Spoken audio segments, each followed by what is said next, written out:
Good evening, everyone, and welcome to yet another edition of Comfy Sunday with myself and Methods and our special guests. We'll get into them in just a moment, but if I could please ask that everyone like and share this broadcast, help us get it out to as many people as possible. Certainly do appreciate it. I know that there are other shows going on right now, and the fact that you're here watching ours means a lot to us. Today, we are pleased to welcome Abe Pixels and Conscience Abe from 5x5 and Patriot Soapbox. We're going to have Abe Pixels here first. He's going to be here in the first hour with Methods and I, and then Abe is going to be in the second hour. But in the meantime, we've got a lot of people waiting here, you guys. I do see Patriots from all across the globe. I see lots of familiar faces, my mods. Thank you so much, you guys, for being here. Really, really do appreciate it.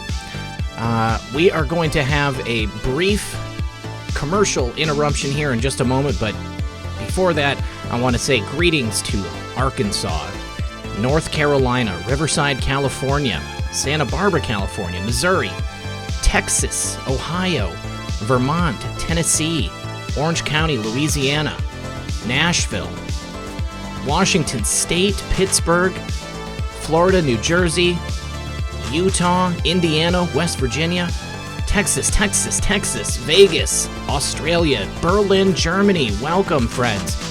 All right, so just stick around, grab your popcorn. We'll be right back after a brief word from our sponsor. When emergencies strike, there's always news stories about long lines of people and empty store shelves.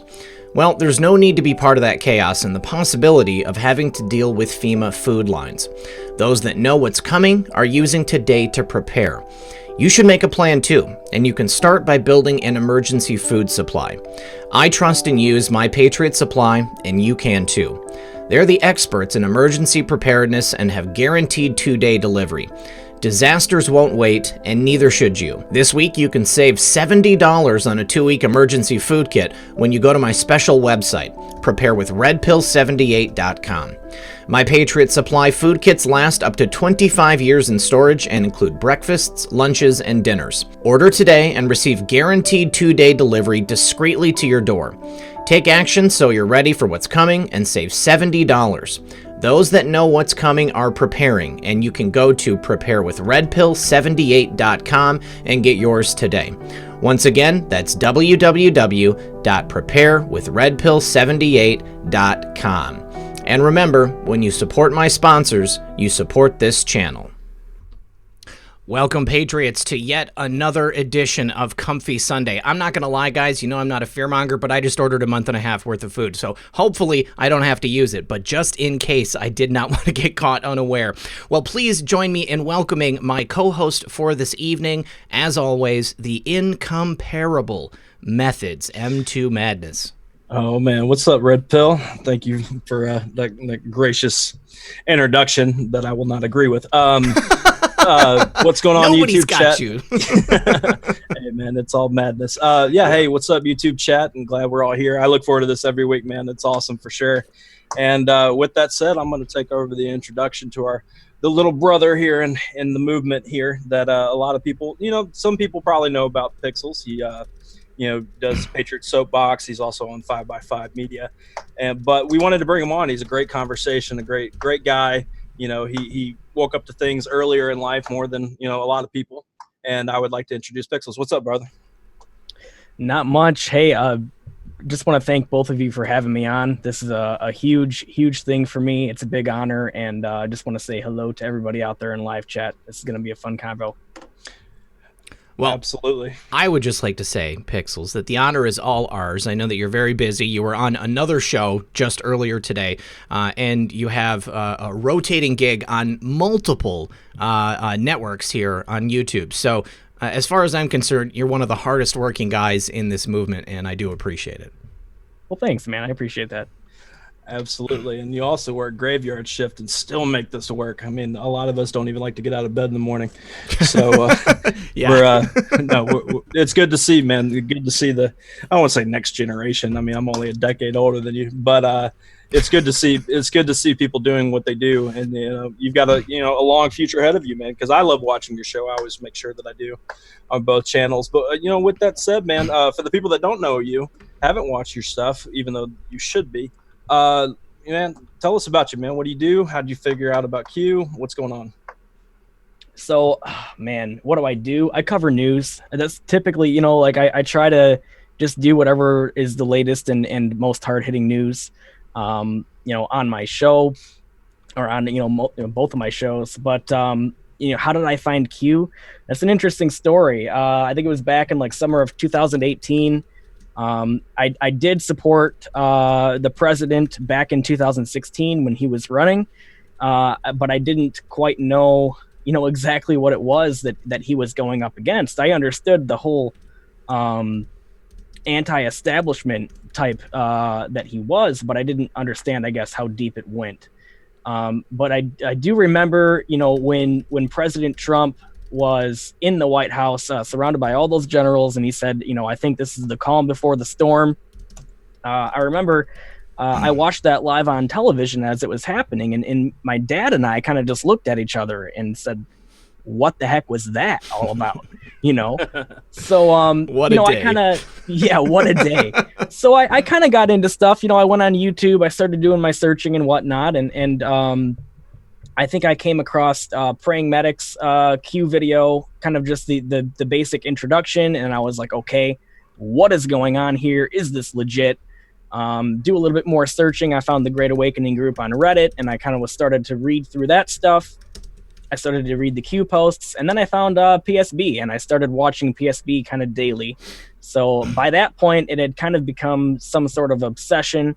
My worldview was changing, I think, in an unprecedented way. I mean, really everything that I had believed, all the lies that I had believed were falling away from my head, like over and over, constantly every day. So I got really deep into it. And eventually I called into the soapbox. 412 Anon was doing one of his call-in shows on the soapbox, and I worked up my courage and called in. And then by the second time I called in, I got a DM from 412, and he was asking me if I'd like to join. And I kind of sat for about 20 minutes thinking to myself, what am I going to do here? And the answer just ended up being yes. And that was a little bit more than a year ago. And so I've been doing what I do. I really, I cover the Qs as they come in, and I cover what I find to be the most hard-hitting news, and that's kind of where I'm at right now.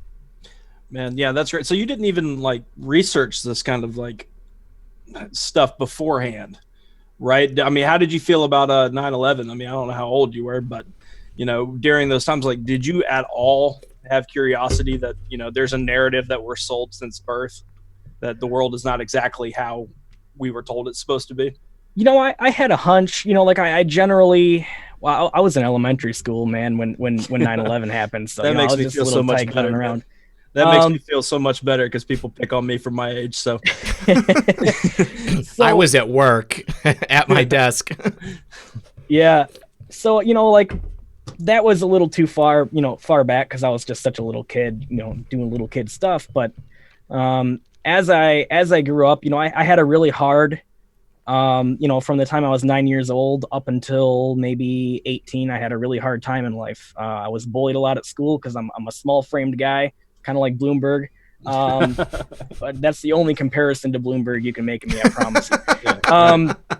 He's actually sitting on a box right now. Yeah. No, yeah. My chair is on top of a box. Anyways. Yeah, no, I always had kind of a hunch that we were sold a narrative. But like I said, I never knew how deep it really went. When President Trump ran and he was saying the things that he was saying as far as the anti-establishment stuff goes, and he was, the whole narrative of him saying the swamp and stuff, that kind of got me excited and encouraged me to look into this stuff further. And once I did, that's when I really fell deep into it, especially when I found Q. So I guess to sum up, the answer to your question, I had a hunch, but I had no idea. I had no idea what I was getting myself into.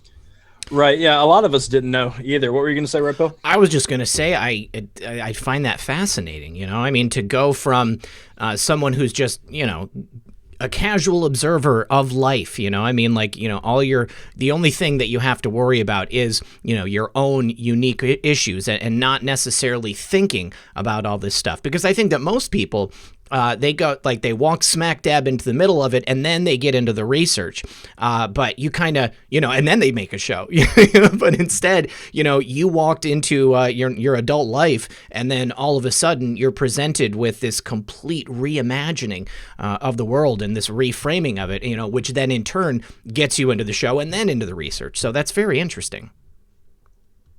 Yeah, absolutely. The way that it happened, now that I think back to it, it does make me feel like something put me here, like this was somehow meant to be. The like the synchronicities and stuff, and I don't get into that hocus pocus stuff too much, but it really has been a freaky experience going into this so far. I'm a year into this now, and I guess the way I want to put it, if you were to tell me I'd be a part of something like this 3 years ago, I would have laughed in your face, called you stupid, and took another shot. So I mean, it's really blows me away every day that I think about the fact that I'm in this the way I am. But I couldn't be happier. It's what I want to do with my life now. So. Yeah, it definitely gave us, a lot of us can agree. I know a lot of people in chat too, like it gave us purpose. Cause I mean, some of us, were definitely, peering through the blinds of life, trying to figure out things, not really accepting what we were told, but to have this moment in time where things are having built in such a way to where we have too many shows that we don't even have time for to watch anymore that weren't there. Yeah. When all this even started, we have this world that's being created, and that's what we get excited about. That's why we created Comfy Sunday. Part of it was to make sure that there's a conversation, there's an entertainment, if you will, side to talk about things and hang out and show, the life of all that. Because I mean, we've talked about it before with the media that paints us in this picture, and a quick hat tip to Jason, for doing what he did at the rally, because it shows what we all know. It shows what we're trying to do.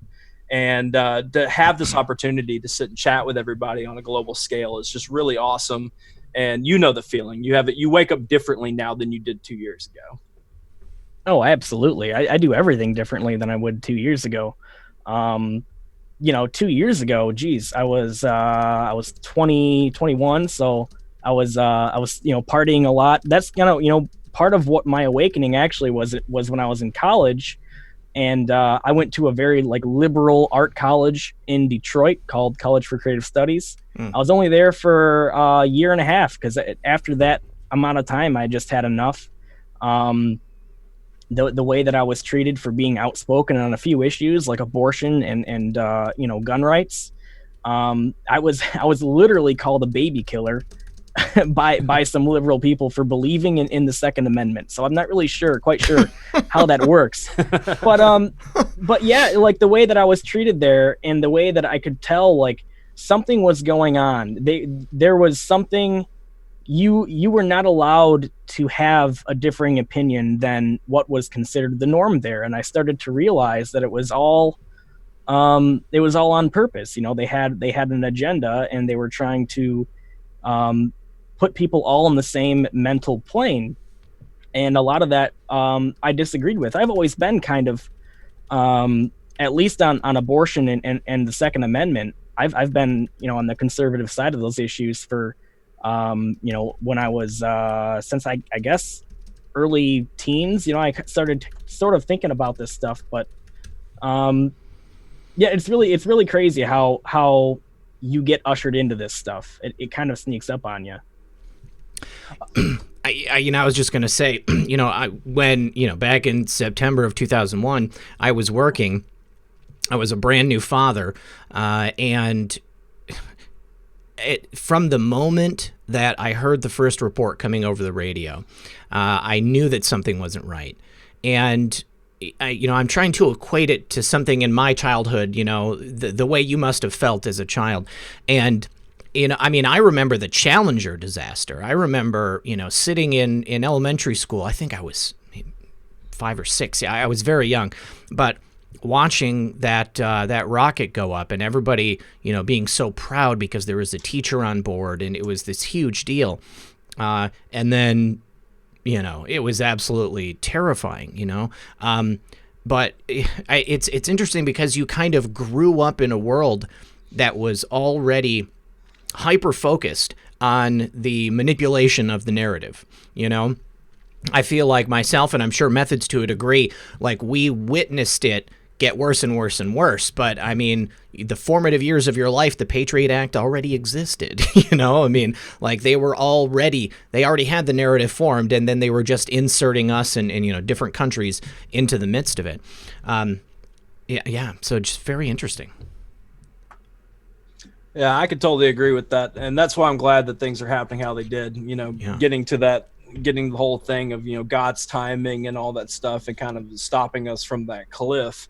As you know, we watch things happen over time with the different FFs that have happened and the narratives that we were sold and wars and all that stuff. And it just didn't seem right. And we had it in our heads that it was, it could be different. It could be better. Taking care of the fellow man, you know, carrying a veteran down the stairs because he needs to. I'm going to use that example for life, so y'all get used to it. It's applicable in every instance. Right. No, but that's what we're getting at. That's what the Patriot movement is. Call it Q, MAGA, whatever. That's what we stand for in general. We want to take care of people in that way. So it's very exciting to have people, you know, like yourself, Pixels, that are picked up on it early enough, but you're in the midst of it. Y'all are the targeted age demographic to vote, you know, Democrat regardless in the upcoming election, and alone the last one. Can I ask, Pixels, how difficult was it for you when you realized that there was so much more going on? I mean, because of like how hyper-focused the propaganda and all of that was, you know, as you were growing up. Do you think it was easier for you? Like, I mean, was it a difficult transition to go from, you know, this is the world I know to now this is the world that I am sure exists? You know, I got to be honest with you, Red Pill. The awakening process for a lot of people is very difficult. Yeah. But for me, it really wasn't. It was liberating to me. Good. Throughout, because okay, so I guess one of the things about me as a person, and this is a fault in many, many cases, is that I cannot stand authority.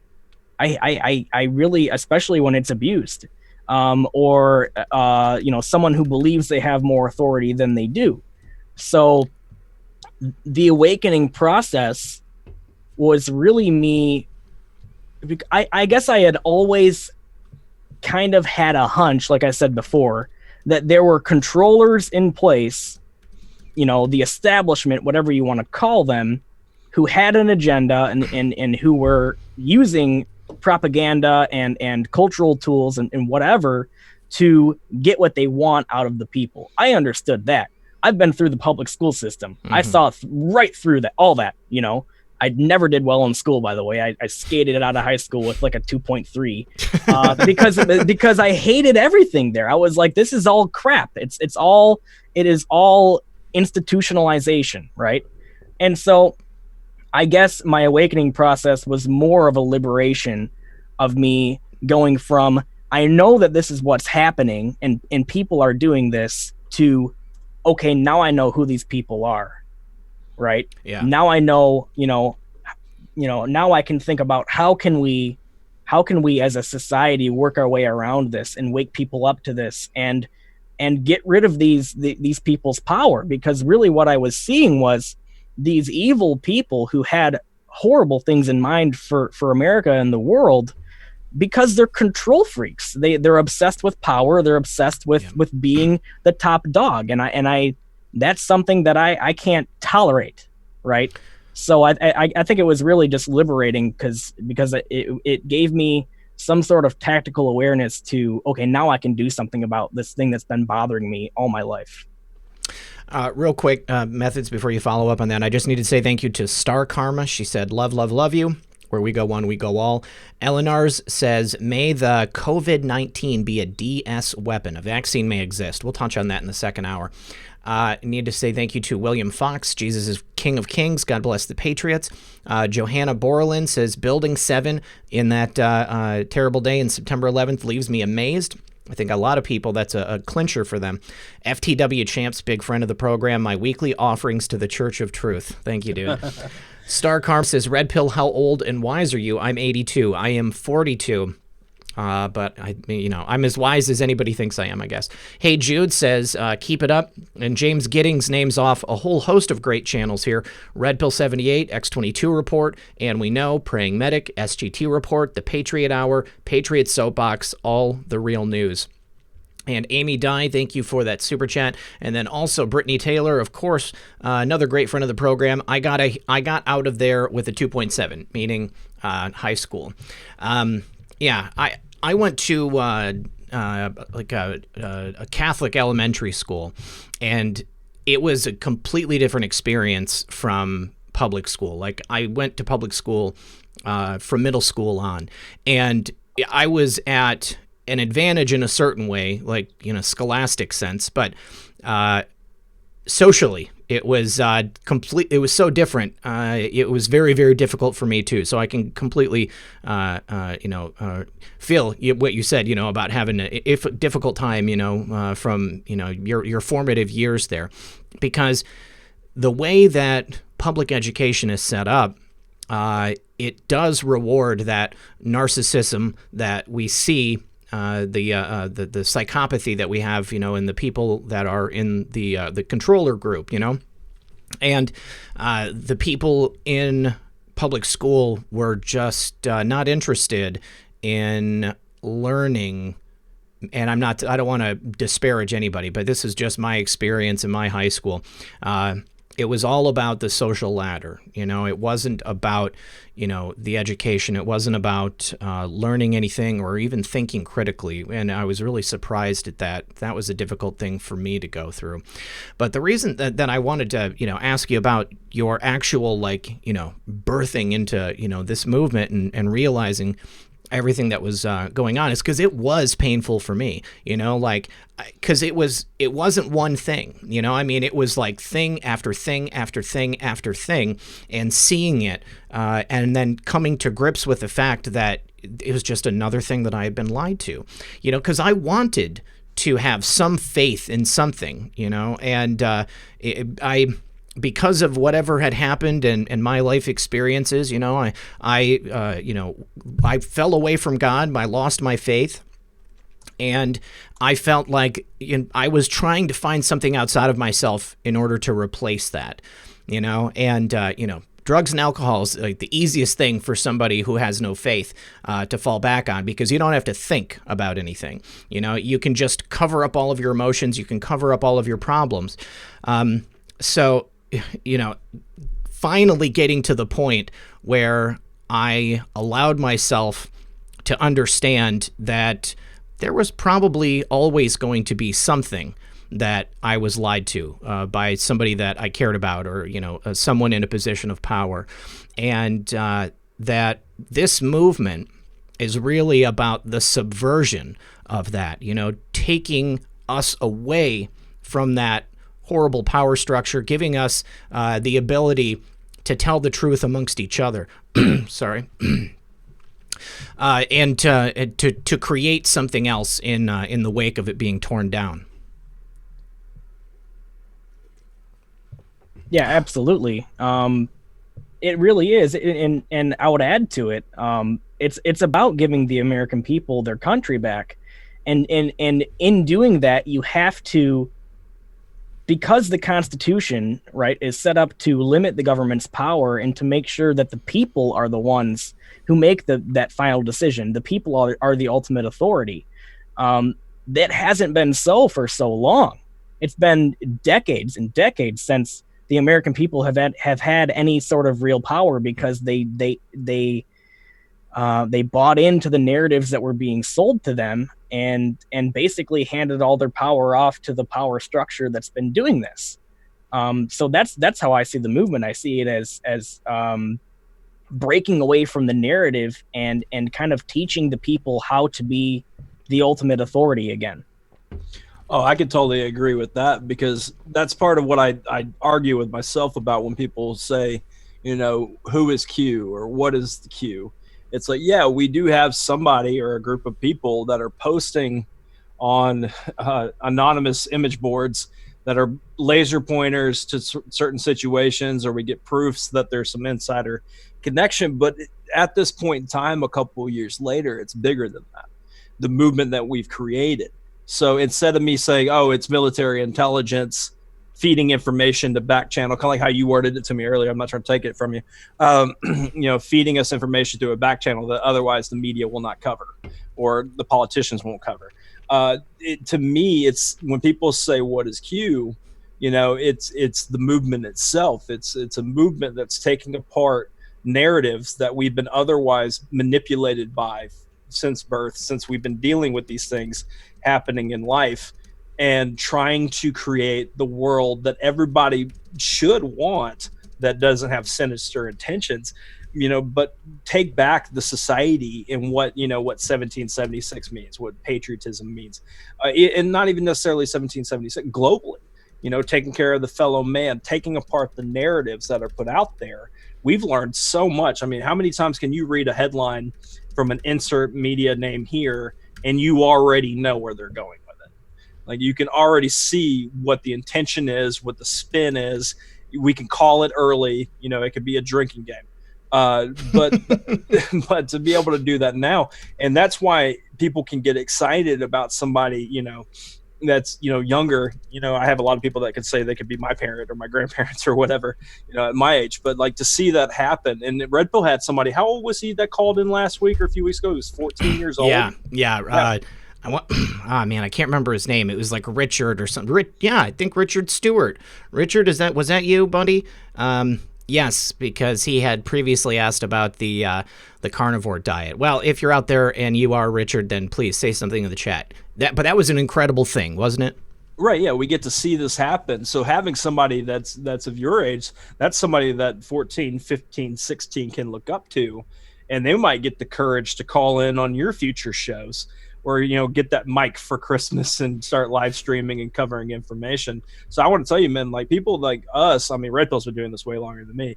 We look up to you because you have so much time ahead of you, and we're going to need you to do it when, you know, Red Pill gets older than he is. Yeah, I'm going to need to pass that baton. Right. Red Pill's not going anywhere. Come on, you can't expire on us this soon, Red Pill. No, don't worry. Don't worry.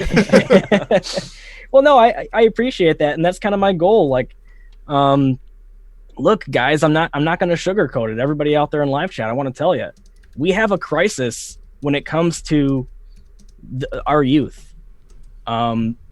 So many of them are completely bought into the narrative, and with the amount of time that they spend on their phones and on social media, it's very easy for the establishment, the cabal, the deep state, whatever you want to call them, to get in their heads and control them. I mean, really, they are controlling them with the information that they're feeding them.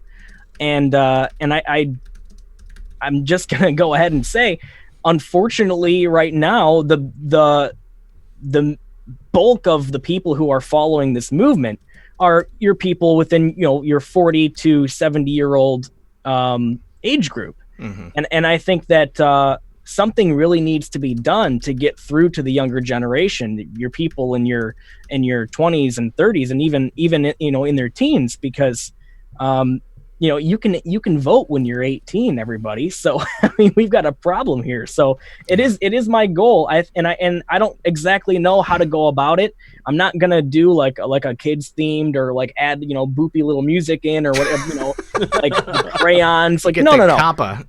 Yeah, I just hope that people seeing my baby face mug talking about Q posts on YouTube, I hope that people my age or maybe even a little bit younger, that gives them the push they need to start breaking the narrative that they're in.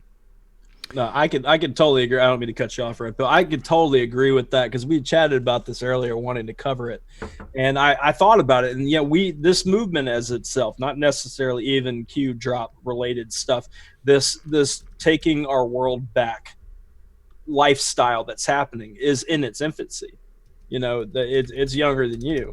So we have this opportunity here to watch it grow and have those things expand. That's why people like myself, 78 and others always want people to, steer towards your talents and your gifts. Soul Memes crushes the meme world. We love her for it. Something Wicked, great too. Mad Liberals, all of them. Like, that's what they do. And we're grateful for them, but steering into the skid of what you're good at. Me and Red Pill like to talk too much. So here we are. We want to have these things and have it develop over time. And there's also MAGA children being raised. Yes. And that's another generation that's going to happen. So as far as that, because it is a concern, the youth is the future. Why do you think that they've spent so much time since Trump got elected to focus on getting the youth involved, following the stars, having the FFs happen that are geared towards making sure Orange Man bad to the younger generations, the walkouts, the safe spaces. Why do they, not to cut you off, Methods, but another example of how they're brought into the socialism thing is they're told their whole life that, if they don't go to college and get a degree, they're going to be useless and they'll never be successful. And then what happens when they go to college? Well, one of the things that happens is that they're charged exorbitant rates by these people who are actually also funded by the government. I can't figure that one out. But the tuition prices, have been going up and up and up and up for how long now? You get kids that come out of college and are crushed by such huge debt that they don't know what to do. And then someone comes along like Bernie Sanders and tells them, we'll forgive all your debts, right? That's all on purpose. They want these young kids to think that socialism is a good idea. And one of the ways that they're going to do that is they're going to purposely put them in a bad financial spot. Mm-hmm. It's like a bait and switch type of thing. So. Oh, absolutely. I'm one of those people who are under a mountain of student loans. I mean, it's going to take me so long to pay them off. And because it's taken me this long to even get where I am, I mean, that interest has been accumulating that entire time. Well, you'd rather do that than vote for Bernie. So. Oh, of course. Yeah. I'm not going to throw my country away just so that I can get off the hook. But, I mean, there's other things that they could do. I mean, there's it's the system, the way it's set up. They purposely put us into these situations so that they could brainwash us, and then at the same time, keep us enslaved under mountains of debt. And there's no reason that they need to have the interest piling up in this. I mean, it costs them nothing to put us there. The money is free. They can print it all day long, and I know I'm just saying this, without any explanation or anything, but it's fiat. They make it up out of nowhere. It's not like somebody had to go mine the gold, and even though we've got it being printed on a daily basis, there is so much cash out there, and it's just sitting virtually in these bankers' bank accounts. And, they've got their own system where nothing changes hands, and all they're doing is just pumping us through this enslavement system. I need to say thank you to Shane Preston. He said, love Pixels, could be my kid, wish he was. Hashtag PSB Army. I thought you'd like that one, too. Dennis Ranshaw says, love your program. Dennis, thank you for being here. Appreciate it, buddy.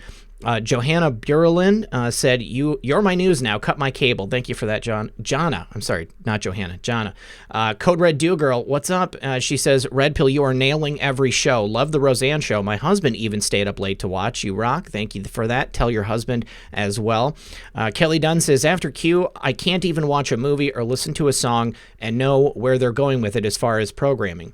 And then she also said, POTUS is well insulated overseas. Our favorite Anon says this is when the arrests start. That is a good point. He certainly is right now. And then there was also a tweet from the White House about the Air Force One refueling, which I believe it was an opiner put out a tweet and showed it, next to the tweet, or excuse me, the post from our favorite Anon, which says, does Air Force One have in-flight refueling capabilities? Chris Hawkins says, amen, Pixels, lead the charge, young man. I'll be praying for God to show you how. And then Mike Q says, love and light. Thank you, God, for all the good people. Very grateful for you all. Thank you for that, guys.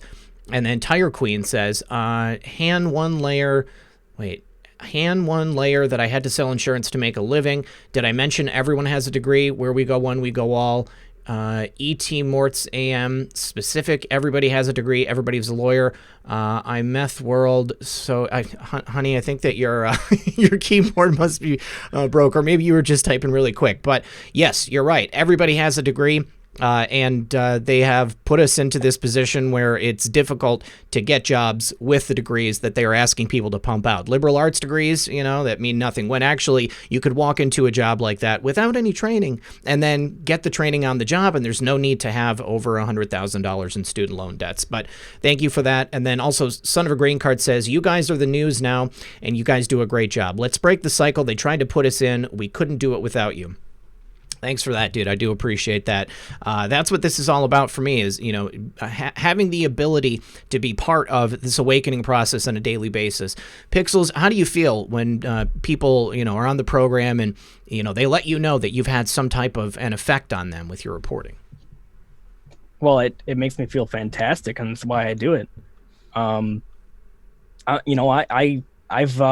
sacrificed a lot to be a part of this. I've lost a lot of money. I've lost friends. I've had, family members tell me that I'm crazy. I've kind of, had to alienate myself to some degree. So when I see people giving positive feedback and thanking me for whatever I'm doing, I think, mostly just reading articles and Q posts online. But, when somebody says something like that, it really makes me feel fantastic and pushes me forward to do it even more. I'll be right back. All right, yeah. A couple things that got brought up there during the super chat, so I'm curious to hear your opinion, Pixels. How do you feel about, because we decode things regularly. I can't watch anything without seeing. I haven't made it through a TV show or a movie in months. How do you feel about the entertainment industry when you see things happening? Because when I was your age, I watched every movie, every TV show. So that's what I'm getting at. Yeah, when I was a kid, I loved movies. One of the things that I loved to do was like recite funny lines from movies, and I did that all the time. But I'm still a music lover. Like, I don't think that could ever be changed in me. I love music. I think music can have a profoundly positive impact on you, especially when you need something to kind of help you work through your emotions and whatnot. But the entertainment industry, with what I've learned about it, I'm disgusted with the entertainment industry. I'm disgusted with Hollywood. I'm disgusted with the music industry, to be quite frank. I mean, and I've always been kind of when it came to music, I've never liked the mainstream stuff. Methods. I listen to metal and stuff, but we both listen to things that people assume we don't listen to. Yeah. But I never liked mainstream music, and I think because it seemed so fake to me, and because it had something to it where, like, I don't appreciate the rappers of this day kind of just encouraging the most disgusting and really just degenerate behavior, as if it's cool. I've always despised that stuff since middle school. So it's kind of hit and miss. There are some movies that I really still love, and that I don't think I could ever stop loving, just because they're really funny or well done. One of them I can think of is like Dances with Wolves. I love that movie. I don't care what the actors in that movie have done. I love the story of it, et cetera, et cetera. But the more I learn about Hollywood and the music industry and how they play into the cabal so much, and how controlled they are, it disgusts me, man. It really does. It's hard to watch newer stuff that comes out, especially. Oh, yeah. My money does not go to Hollywood or... I mean, I can't remember the last time I bought an album. I mean... Yeah, we can't confirm or deny that we get a hold of movies. Let's go ahead. But yeah, no, I was just curious about that, because I mean, at your age, we're all doing the same thing. We're quoting movies, all that stuff. I got tired of my friends quoting Napoleon Dynamite on the regular, stuff like that. Methods, can I have some of your tots? Yeah, no, that still applies to now, Pixels. Yeah, I mean, we all go through. We all have those things, and on top of that, it's a blessing and a curse as a reference point. Like this happened, kind of like this movie narrative, because we assume everybody's seen it and all that stuff. But yeah, with that said, I was just curious. Now, I also wanted to ask you real quick, what did you go to college for? What would you be seeing yourself doing now?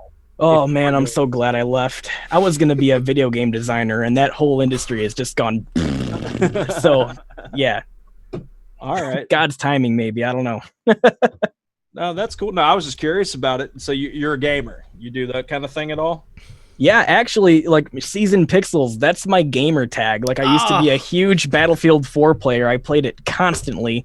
I was so good at that game that people would like leave the server as soon as they saw my username. They're like, "Nope, we're out." That's what that used to be my thing. I was a huge gamer. Yeah.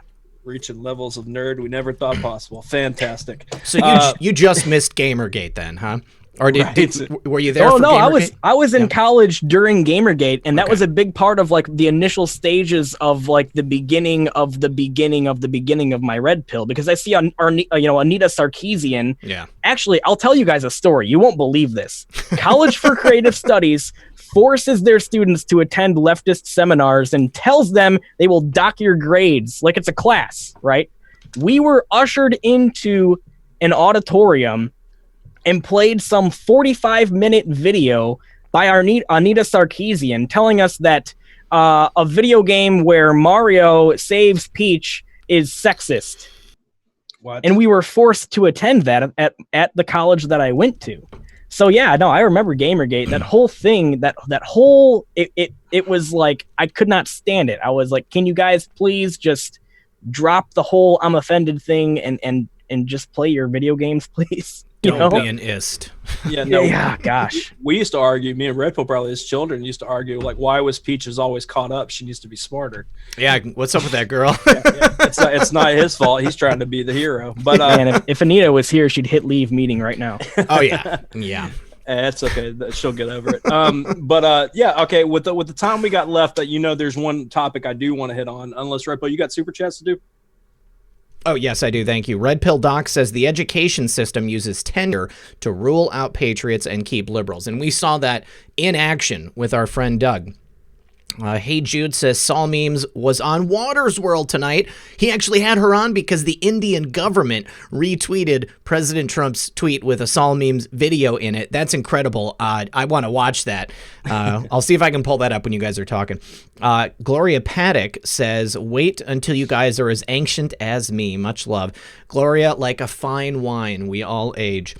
Kelly Dunn says, you guys... K-Bo, the band Parkway. Oh, do we know the band Parkway Drive? Metal fan.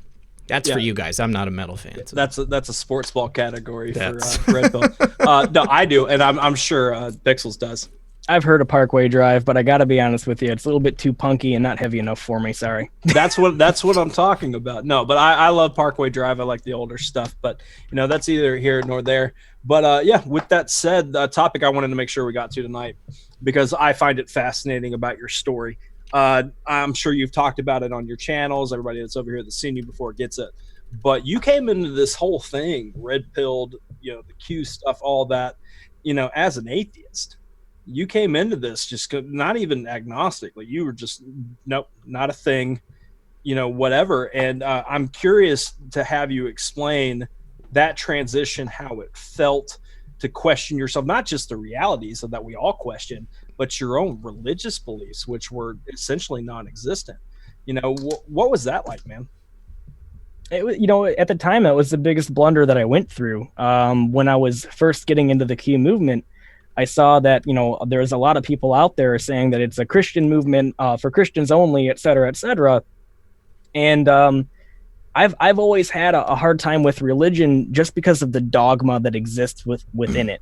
And I think that going into this at first, I had a very warped view of what Christianity was all about.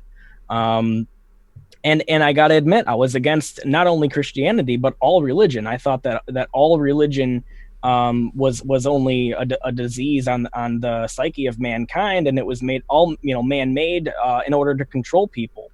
Now, I still hold those opinions about certain things within religions, but I got to tell you, this movement has really, I guess, acquainted me with what Christianity is really all about and what Christians typically are all about. And it is also really educated me on the importance of Judeo-Christian, or the Judeo-Christian moral system, because it really is the backbone and what this country was built upon. The principles of life, liberty, and the pursuit of happiness, the Declaration of Independence, the Constitution, those were all written by men who held very Christian beliefs. So I've warmed up to it a lot.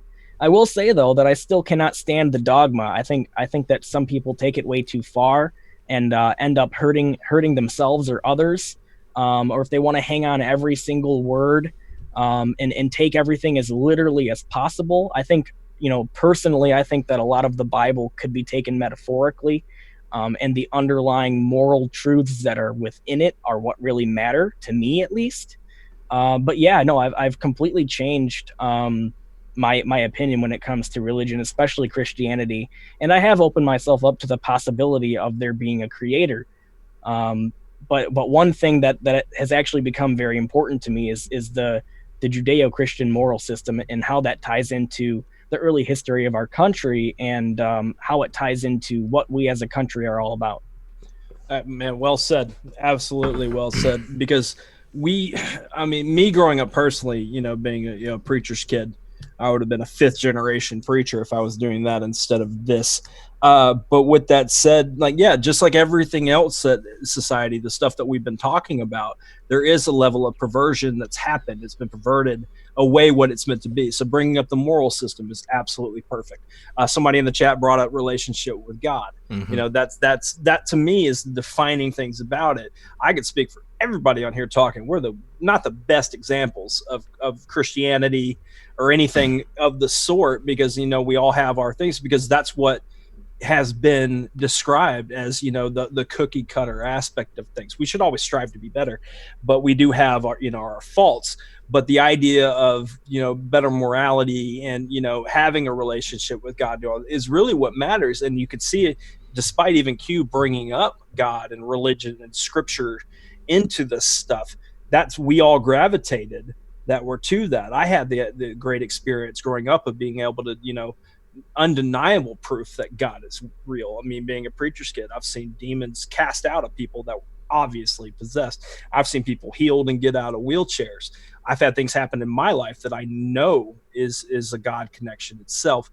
But for somebody as yourself that had that, and it's not necessarily seeing as believing, but for somebody that can comfortably say, I'm an atheist, to then start seeing the signs and wonder, it's another great example of what this movement's about, because you're trying to be the best person you can be. And if you're willing to talk about a creator, talk about, a specific religion's, like, what it's about, to then get to that point, that's all we can ask for.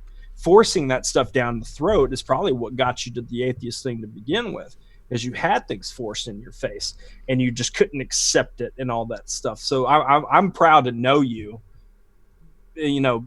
because that's the kind of character I see in you, as somebody who's willing to accept a different reality that they were otherwise standing behind before. Yeah, I mean, absolutely. I guess the way you can sum it up is that you can tell me over and over again that something is, but you've got to convince me. I'm not just going to accept it on its face. And I've been that way, at the beginning with the Q movement as well. It took a couple proofs, and once I saw the whole thing with POTUS next to the bunny rabbit with the glasses on saying tippy top, I was like, okay, that's it. Like, this is real. Right. I cannot do the mental gymnastics necessary to dispel that in my mind. And I got to tell you, a lot of those things have happened, after I got into the movement. A lot of those things happened spiritually with me, where I felt like maybe I was having some kind of a connection, or I was opening myself up to the Bible and up to God, and actually just asking the question. It was more of like, okay, if you're there, show me, because I'm not going to take it from some person, right? And I do feel like a lot of that has happened, and my heart's been being worked on, and it's I can feel it. Yeah. That personal relationship with God, for me is based entirely on faith. My faith in, who and what God is. what we are doing here, what the plan is. My conception of God's plan outside of the Great Awakening, seeing the Great Awakening as a chapter in that plan. And you said you can't convince anybody. You're absolutely right, because you have to be able to maintain that faith, to develop it and see God's plan at work in your life, so that, it just comes naturally, because for me, that is the basis of everything. Without my faith and my beliefs, I would not be able to have the same level of faith in, my fellow man, or in President Trump, I think I spent a really good portion of my life being completely faithless, having an idea of what God was, but not in the same way that I do now. Everything changed at a certain point. And a large part of that, I think, is spending so much time with, people who were cynical and had zero faith, and who just did not believe that there was anything here. It's like you're born, you die, it's what's in between that matters, But for me, this is also just another leg of that journey, I existed before, I exist now, and I will continue to exist after. And, even though I don't know what that stuff is, before and after, I know that whatever it is, God's got a good plan for me, and so however I can best put that into action while I'm here, I'm very, very grateful to do that. And I love everybody who's here tonight. You guys, I need to say thank you to Just Cause. He said, what the guest said is exactly what happened to me. Thank you. AM says, please get Melissa on from Freedom Force Battalion. I have to admit, I'm not familiar with Melissa from Freedom Force Battalion, but I'll totally check her out. Hey Jude says, Jesse showed Carpe Diem of Bloomberg being too short to see over the podium. Oh my goodness, that was probably one of the funniest ones. Then saw memes of Trump holding the little boy with Mini Mike's face last night. Okay. Red Pill Doc says, once you tease the Vatican and early bishops away, you finally get to some truth. I have to agree with that. And then also we had Chris Hawkins, who said, Amen Methods. Ronnie Bear, thank you for the super chat. And Just Cause, the morals of God's word resonate in my heart now. And also Red Pill Q and many other anons have brought me closer to God.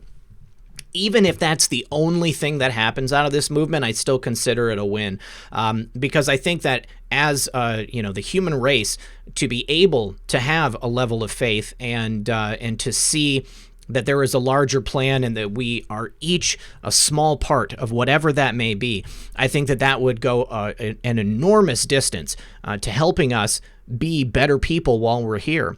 I see life and everything that we're doing right now as a learning opportunity for our soul.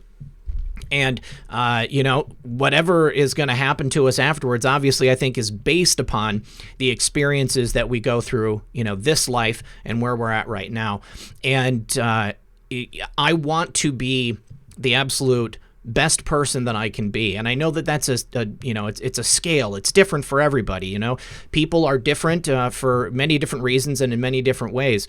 But when I was a child, it was all about emulating Jesus to me.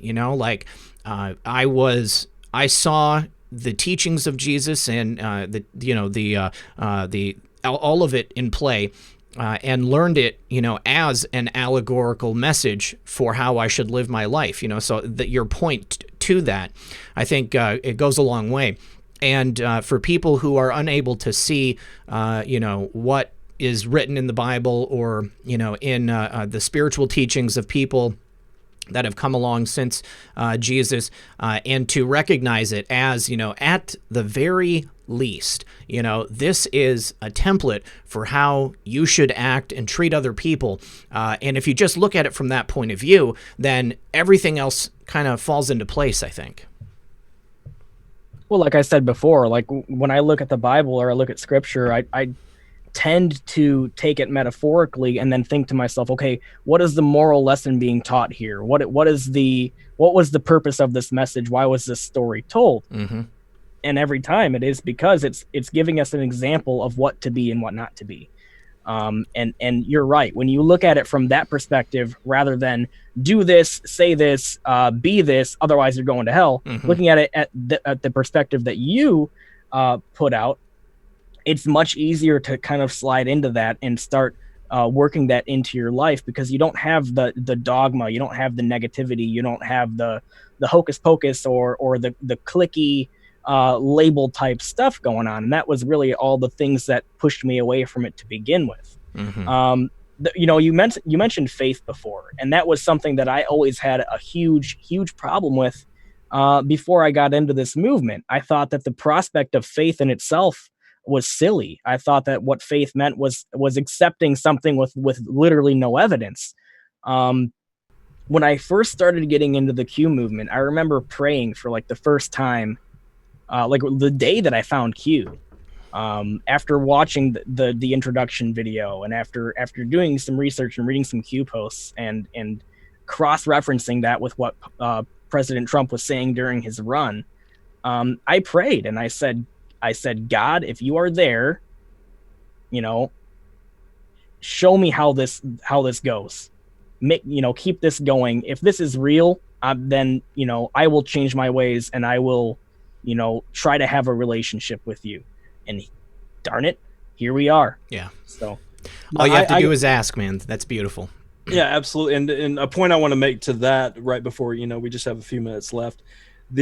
If you can feel God leading you down a path, which you can admit that you do feel a direction being led, that means that there's a destination, and that means that it's planned out to the point, and you just stay faithful, do the best you can, keep that mentality, man. You're definitely you're wise beyond your years, and to continue, yeah, right, and just keep going with that, man. Each day is a journey, each day is a blessing.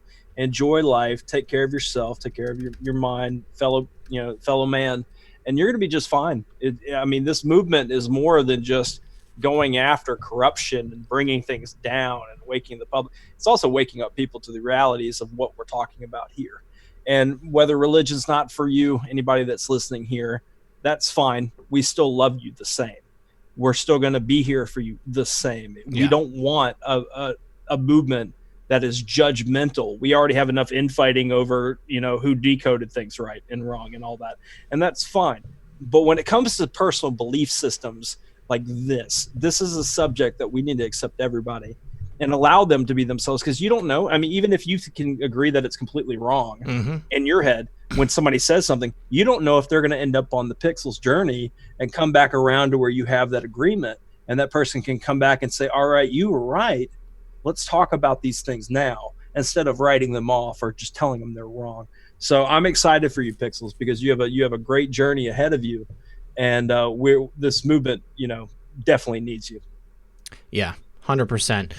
Real quick, Kelly Dunn said, in the words of Randy Blythe, now you've got something to die for. Only old school metal fans get that reference. Social Observer, good to see you, buddy. He says, have you guys looked into David Wilcock, who believes that a solar flare will happen like the second coming and will break our bond with the AI system? That's the first time that I've heard it put exactly that way, but I know that we are overdue for a solar event. What do you guys think? That stuff is interesting, man. It melts my brain every time I try to ingest any of it, though. You can't see me, but the fluoride stare is real. I don't follow. More power to him. Do your thing. It's not mine, so I got nothing. No problem. Kevin Crystal says must watch on documentary. Yeah, JFK. We've talked about that on this broadcast before, you guys, and I have given out that link. It's a difficult one to get. Everything is a rich man's trick. I'm going to go ahead and copy it and throw it into the chat. But yeah, it's so good. In my mind, this is a personal journey for each and every one of us. And if I ever tell you guys how I feel or what I believe, I don't ever want you to think that I'm saying it because I am telling you that's what you need to believe. I only got here specifically in this manner because of my own unique experiences. And that's one of the things that I think that we are trying to bring to this channel, is we want to share everyone's unique experience of how they got here, because there's no way that we could all be cookie cutter, and I don't want us to be, okay? It's okay if we have different opinions. It's okay if we got here in a different way, and it's okay if we even have different beliefs, because what we're working for is finding out and discovering the truth, and I do believe that that's going to be a different road for each and every person. Also, White Hat says, Jesus of King of Kings, love my God. Thanks for saying that, White Hat. Just Cause says 3,500 watching, only 1,000 likes. Everyone thumbs up. If we could, you guys, let's get another 2,000 thumbs up. It would be awesome. And Brittany Taylor says, do you want a fluoride smoothie? I just decalcified my pineal gland, Brittany, so I'm going to pass. But Well, all right. Well, we just got a little bit, a minute or so left. Pixels, great conversation. We knew it would be. I'm glad that we got to share it with the audience that we have here on Red Pill's channel. With that said, where can people find you? What you do, the shows you do, everything. All right. Well, I'm on Patriot Soapbox. That's every weekend, Eastern Standard Time, of course, 2 p.m. to 4 p.m. So that's Saturdays and Sundays on PSB. And then I'm part of a new network called 5x5. You can find me on there Wednesdays from 6 to 7. And my co-host on there is actually 412 Anon. Many of you may know him. So, yep, that's where you can find me. And then I'm just about to drop my Twitter in the live chat. Shamelessly do it, man. Yeah, drop no everything. problem. What drop anything else, because I've been dropping your Twitter the whole time, and it's in the description of the video too. So really? anything you want to put in there, dude, because I know that a lot of people here definitely want to follow you if they don't already. Crystal Pistol, thanks for that super chat. Appreciate that. All righty. Well, Pixels, it's been great having you on, man. These conversations are always good with you. Like I said, I listen to you on the weekends. Really enjoying what you guys are doing, and especially with 5x5, which is a great segue over, because another host over there is tuning in right now, Mr. A. But yeah, Pixels, man, have yourself a good night. I'm sure you'll still be listening. I'm proud of you, man. I've seen you grow in the time that we've met, so I'm excited for what you're going to do. I don't have any way to follow that up. I mean, I second everything that Methods has said, and I really appreciate you coming on the show, dude. Keep up the great work. Thanks for having me, guys. It's been really an honor to be here, and I hope Abe, you guys have a great time with Abe. I'm sure you will. So it's always a good time with Abe. Yeah. So I'm just gonna drop the 5x5 channel link in the live chat, and then yeah, thanks again. Thank you. It won't be the last time. Yeah, we'll see you next time. See ya. And here we go. Thank you, Pixels. Peace, buddy. Cancel. Oh, wait. He just... there we go.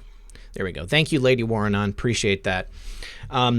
And just for anybody who wants to know, I should tell you, Lady Warrenon and I have figured out a date for her to come onto the program and tell us her incredible story as well. We'll be announcing that when we get closer to it, but just keep that in mind, because she is a great researcher, and I think you guys are going to like what she has to say. Abe, thanks for joining us, buddy. How are you? Man, that was a great discussion, dude. It's tough to have those discussions about religion without irritating a few people, right? But it's really important to have that discussion, and how, my own children, I grew up and tried to have them find religion or find it in their own ways, and it's awesome to see young people kind of awaken to that in their own way. And I think that discussion, the way you guys presented it, was really well done. So I really appreciate that. I appreciate it, man. Thanks. I mean, one of the things I saw many people commenting about, religion, being a bad thing or perceiving it. And I want to be clear that I see it as spirituality. It's my personal relationship with God. That's my faith, because I really don't consider myself to be a member of any particular sect of Christianity. Any one religion. I mean, if I had to, I would say Christian, because there's kind of an umbrella that covers that. But when I was a kid, I was a Catholic. I went through all of the sacraments, and I didn't really see anything but that. That was what informed my worldview. But then I got to a certain point where I was completely disillusioned as a result of the horrors that we've seen reported over the last several decades. And, you know, having some knowledge of it myself from being in the midst of it. But, you know, it really is about, you know, that one-on-one for me. And, you know, to have a level of spirituality and understanding, you know, about the world and, you know, our greater place in it. That's what it's about for me, for sure. You know, it's the same for me. And go ahead, Methods. No, I'm just saying, I'm sure you were still more Catholic than Nancy Pelosi. Yes. I would agree. Yeah, but go ahead, Abe. Yeah, I've had a similar, you know, kind of my own thing. I mean, you know, I got my wife, who I've been married to for 26 or 27 years, something like that now. You better get that right. Yeah, I know, right? She understands. Don't screw it up, babe. When we first met, I got her pregnant before we were married, and my very religious side of my family dumped me to the curb. They were like, you're not part of the family anymore. And I went, that's not the religion that I know. But when I was in boot camp, it was something that was a crutch for me. It was a way for me to get away on Sundays and develop that personal relationship with God. And for me, it's the same as you, Red Pill. It's a very internal spiritual thing for me. And I don't really talk about it with very many people. In fact, most of my family had no clue that I was a deeply spiritual person inside. Yeah, it's definitely good to have that and you know, to have that connection just in general, because it's personal. You know, nobody can take that away from you. Yeah. Your families can cut you off, you know, friends can denounce you, whatever. The world can look at you differently, but you can have that. And when you have, you know, that firm faith, it's just definitely a beautiful thing, because nobody can take it away, and you could build on it and grow. And, you know, as Pixels was talking about it, like, he picked up on the character and the morality of things, and it's just, that's how you grow, man, and that's how it needs to be. But with that said, man, Abe, we're happy to have you here on Comfy Sunday. Make sure everybody, you know, click like, share this stuff. We're not done yet. We got another hour here with the infamous conscious Abe. but I'm sorry, real quick. I need to just say thank you to Crystal Pistol. She said that my Sunday movement session, much love. And then Lake Life Patriot said, I got here because Red Pill 78 showed up in my suggestions on YouTube, and I never looked back.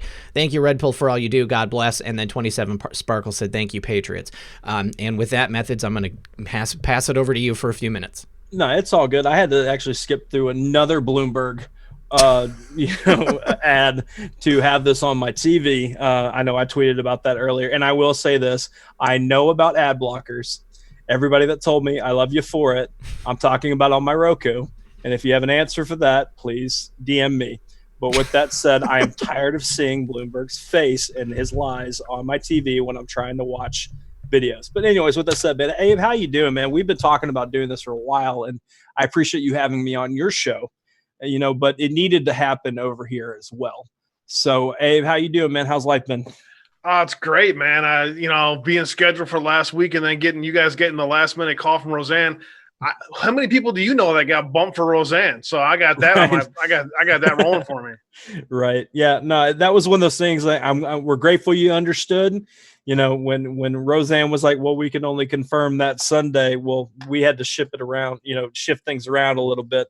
So we appreciate that. But you knew we were going to have to do this anyways. But, you know, with that said, you know, to kind of just break into things a little bit, I'm sure you watched the video of Blago. I'm not even trying to say his name, and his interview that he had with Waters, you know, talking about having stuff, and he was really being pushed to drop, you know, bombshells on Obama. You know, what did you think when you were watching that? You know, it's really interesting to see. This is like a lot of things. This is just the tip of the iceberg, man. And I'll just, if you don't mind, I'll show you what I guys got lined up for you. It all stems from the Chicago corruption and the same tactics of trying to silence somebody. Tony Rezko, that name, keep that name in the front core. I know a lot of you have already done that research in the past, but he was jailed in 2008 and was jailed for 10 and a half years and ended up doing like 3 or something like that. He got out recently. Who is Tony Rezko? He was born in Aleppo, Syria. Oh, wow. Yeah, he worked on. He joined the engineering company, designed nuclear power plants, and then somehow worked his way into the corrupt Chicago Windy City. This is a great story here about from BarackObamaFile.com. I have no idea. I've never seen this site before, but this is a really good breakdown of Tony Rezko and who he is and the history of him. The timeline of Blago being set free and where it all came from. I'll just quickly go through this. Blagojevich begins a 3-year stint as Illinois state representative in 93. Then in 97, a 6-year tenure in Congress. 2002, he was billing himself as the anti-corruption candidate, and he wins the gubernatorial election in 2002. 2004, influential Republican Stuart Levine resigns from the most powerful Illinois health board, marking the first public indication that Blagojevich's administration is under federal investigation. This is 2004 when this first started to all break down. 2006 is when Patrick Fitzgerald, I'm going to call him a deep state fixer. I think that's probably the best way to put him. He gets involved with very serious allegations of endemic hiring fraud with regards to the Blagojevich administration. You know what this all stems from. It indicates that there are others who are implicated at much higher power levels, and we must find a ways to fix this. I picture Ray Donovan when I picture Patrick Fitzgerald. Well, that's a good way to put it. I'd consider him like the Peter Strzok of the Andrew Weissmans. Exactly. You know what I'm saying? Like, it's exactly who he is. He's done this over and over again. There's all kinds of people in there who they want silence for the truth of this. This timeline goes on, but this, when you look back how long this has been in the works, it's been forever. Rezko, is he going to be Obama's Achilles heel in an ABC News article in 2008? When you get to Reuters more recently, this is about, I want to say, this is 2011. Former Obama fundraiser Rezko gets a 10-year sentence. So talking more about that. This here, the Bakers, and actually Season Pixels found this in the notables. But this here was found by the Bakers on Acun and disseminated to everybody. We've been trying to highlight this left and right. But this is really what it's all about. This is really what the bigger picture of all this is. The 5 different things that were supposed to be redacted. And interesting enough, I wonder how it didn't get redacted. Obama may have lied about conversations with convicted fraudster Tony Rezko. Jackpot. Obama may have overtly recommended Valerie Jarrett for his Senate seat. Gee, that never happened in Chicago. That's a conspiracy theory. A supporter of President Obama may have offered quid pro quo on Jarrett's Senate seat. You don't say. That only happens when it's a Republican, though. Obama maintained a list of good Senate candidates. Yeah, no kidding, he did. Rahm Emanuel allegedly floated Cheryl Jackson's name for the Senate seat. It goes on. Obama had secret phone call with Blagojevich. And the way that Blagojevich put that out there, it was very interesting to watch how he was being somewhat sly about it, right? Right. Yeah. No, I love Abe because he'll always come with like those tactical nukes. So no, man, you're on point for sure. And I definitely agree. Basically watching his body language when he was being interviewed and what went down during his time, and how Obama could have helped him out and didn't. There's some truths there. And I personally believe that he probably got deposed on the way out the door, to get his not to get his freedom, but a part of the deal. Like, oh, by the way, we want to ask some questions, because he would have a lot of stuff to say. And I'm interested to see him keep talking, because he the way he was acting wasn't like, I'm not going to talk about it. It's, I was told not yet. So that's how I feel about it. I think he's going to say a lot of things that none of us expected for him to come out, to come out and say things. So, when does a caged bird sing? What's interesting is that I think I first learned of Blagojevich petitioning President Trump for clemency about a year ago. And at the time, I watched this whole Blagojevich, soap opera taking place in real time when it happened. And I thought it was very strange because, obviously Hussein just comes out of nowhere. All of a sudden, he's on the national stage. Blagojevich was a big name He was somebody who was known to be a major power broker which link are we asking about? The one in Zoom chat there. Oh, thank you. Go ahead. And he was, supposed to have been an ally of Barry. And as soon as he comes into power, all of a sudden they've got this, this case against him, and they just went hard. And I remember thinking at the time, this is weird because why is he coming into power and immediately going after him? And I was like, there must be something behind that. So when I heard Blagojevich asking for clemency about a year ago, the first thought that I had was, I wonder if Rod has something that he can use against Barry and give it to President Trump. And to see that happen, man, Rod looks like the cat that caught the canary. His body language is on point. You were right. He's being very coy about the things that he knows, speaking generally, but it's clear that there is some major tea that he wants to spill. There was a drop. Man, it's all one big. The last decade is all one big long year. But there was a time right after the Panama Papers dropped and before WikiLeaks. So in that time frame there, I guess that's probably 2014, 2015, when Rahm Emanuel's emails got hacked or something happened to where there was a massive data dump of Rahm Emanuel's emails. And I'm sure there's Anons out there who are well aware of this stuff.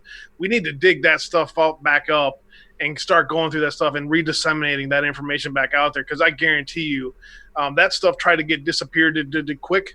And it's still, there's a lot of stuff in that I used to have thumb drives of that I had to get rid of. I'll just put it that way. But it's that story's not going away. Like a lot of things that we're seeing happen now, it's just little nuggets here and there are kind of the tip of the iceberg stuff. And as this stuff plays out, people start to kind of what's that over there now? Right. No, that's a great point to, go back and go through all that stuff that you were talking about with Blago and all that during that time, because it's very important. That was before Obama became president. And we all know he got propped up through Chicago to get there. Mm-hmm. So it's definitely worth the dig. Abe's on point with that, and I'm sure people are already doing it. I just want to say something. Philip Collins in the chat had said that Blago was a punk, and if he's all we've got, then forget about it. Philip, I'm not saying I disagree with you. Blagojevich is a politician and a Chicago, Illinois politician at that. So I feel like he's far less trustworthy than your average everyday politician. But we're not buying stock in Blago by any means. But with that said, if things are playing out how they need to, it's our due diligence to have our homework ready. So if he comes out and says something that's wrong, we can call it out. Yep. So by all means, we're not putting all of the chips on the Blago. Yeah, he's right on point, man. Their Blago was as dirty as they got back in the day. But here's the thing, man. I always talk about this on my show, and it's kind of like I almost look at everything like before Trump, after Trump, and not because of President Trump specifically, but because of the way that the system worked and was brought down to its knees with regards to any kind of rule of law. If you wanted to play the game in Chicago, you either played the game or you got thrown in a 55-gallon barrel and thrown into the Lake Michigan. I mean, I don't think people truly appreciate the level of that these people were going with regards to the mob and the rest in Chicago. Is Blago a good guy deep down? I think he came into it being somewhat naive and just understood how to play the game, and that's how he got to be so successful in his life. I don't think he's by any means the patriot of the highest order, but I think one of the reasons why he was released into the public is because you're gonna work for us now. Yeah. You're gonna talk about some of this stuff the way we needed to get out there to disseminate this information to the public. So we'll see what happens. And I just want to say also, just because people have been part of the political machine and wherever they're at, it doesn't mean that they they can't have a change of heart and decide to start using whatever power they have gained for the good of the people. Clearly with President Trump, we have changed the name of the game, okay? He is destroying this corrupt political machine. So it's inevitable. There are going to be many, many people who, are now doing things that are good. Like Lindsey Graham, that's an excellent example of somebody who people just don't trust because he was untrustworthy, okay? He was No Name's best buddy, and he did some definite questionable things. But if he is playing a role now in a way that is going to benefit the human race and America and its people, I am going to say that, we have to allow that to play out. Just, be mindful and we don't get caught up in the cult of personality, Nobody here, except for Donald Trump, is the one that I'm trusting 100%. Right. Well, I mean, we have the same kind of thing. And once again, to bring Jason back up, he's got a history. He's very upfront about all that stuff. And if you would have said back then, that guy right there is going to bring tears to the president's son's face and be shared by the president and all that stuff, you wouldn't believe it. And I'm not trying to say believe everybody, but like how Abe's talking post Trump, Trump gets elected, the Etch-a-Sketch gets shaken up. And you have to kind of say what's going to happen here. Thank you for the example, Red Bill. To have those things happen now, we have to kind of see the playing field. If they were pawns back then for evil, at the very least, there's a possibility that they were being used in their roles to make sure that things get accomplished how they need to. So until Graham, for example, gives me a reason to full blown not believe him now in the Trump era, by all means, I'll rip him apart. Let me sugarcoat that. I'll rip him apart and have no problem doing it online. With that said, but for now, I want to see him. Okay, he said in the next few weeks he's going to start having hearings. Mm-hmm. I want to see it happen. If Balago says he's got truth and he's willing to talk about it, I want to hear it. But if it doesn't happen, then we'll rip him apart too. Yeah. So it's just one of those things that I agree with you. We need to look at life now in a total different, microscope. That proverbial puppet strings cut style thing. There's a lot of that's happened. A lot of people.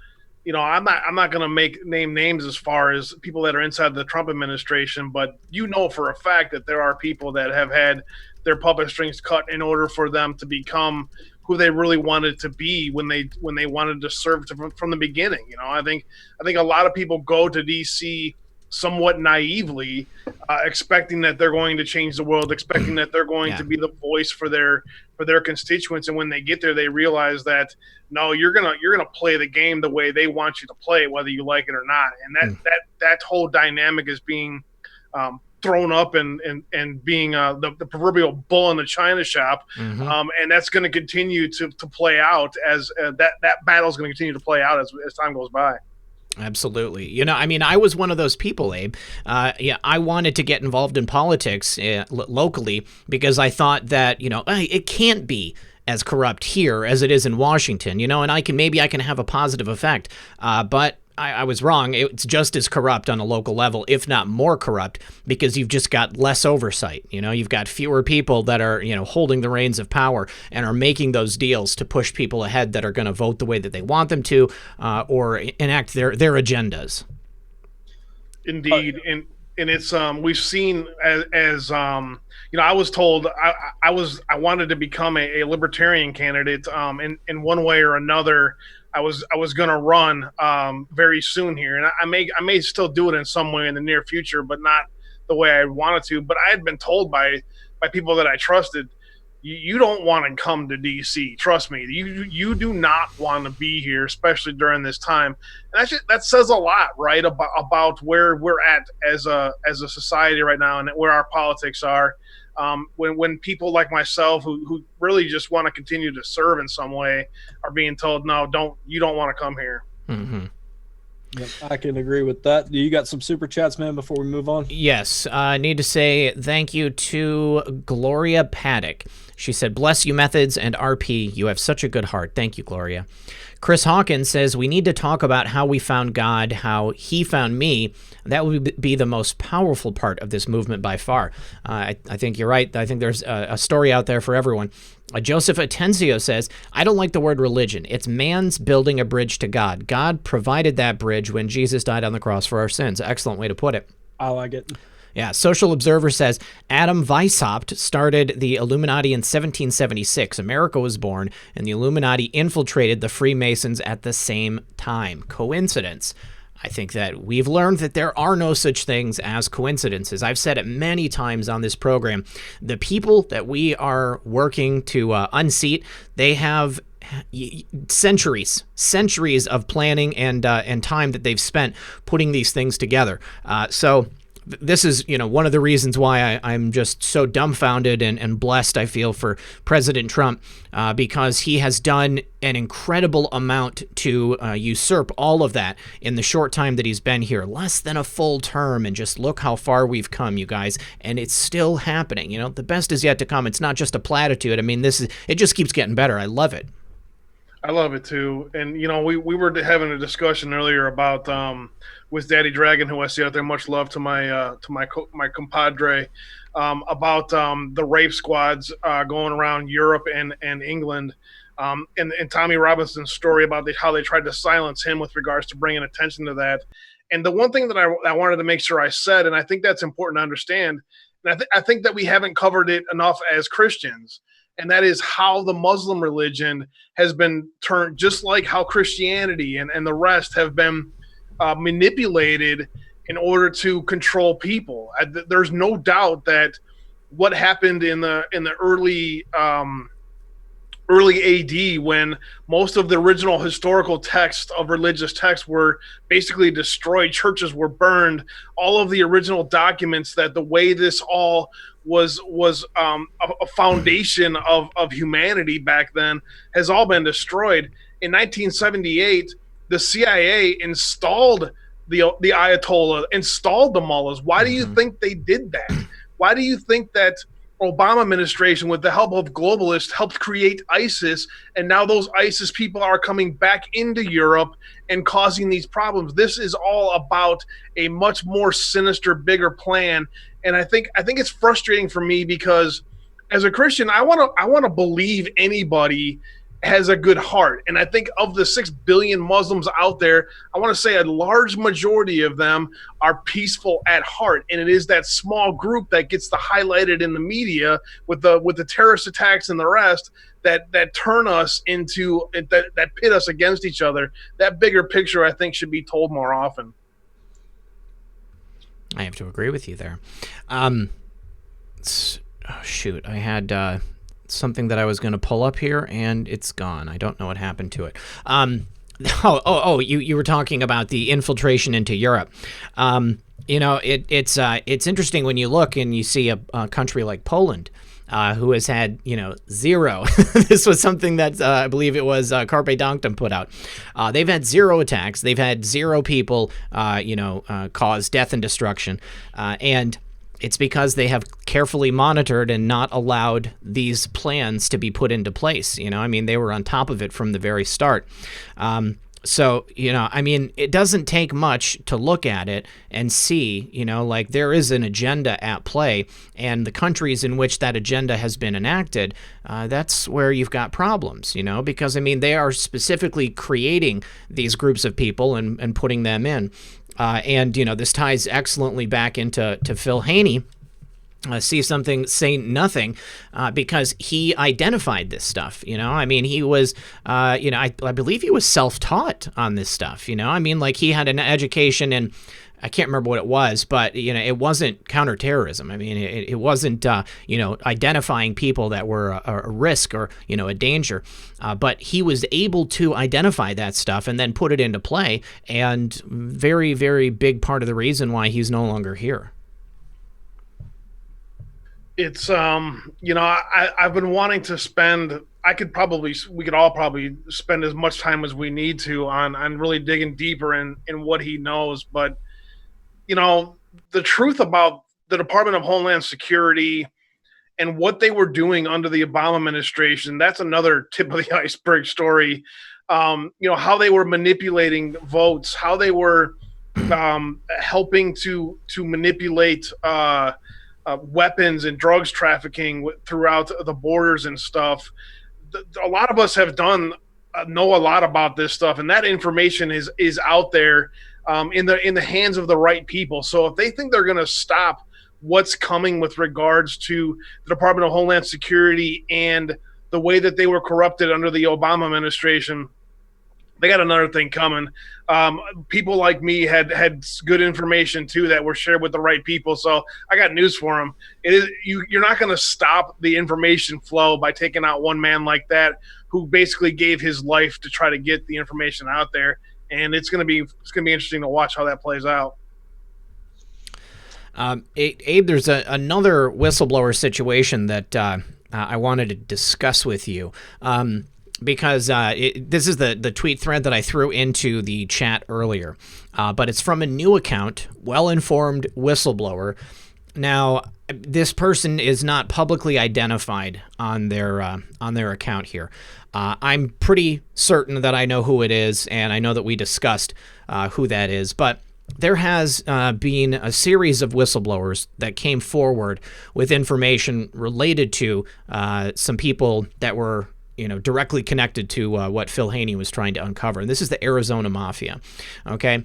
This is essentially the criminal arm of the Democratic Party, which is, pretty much indistinguishable from the public political arm of the Democratic Party down there in Arizona.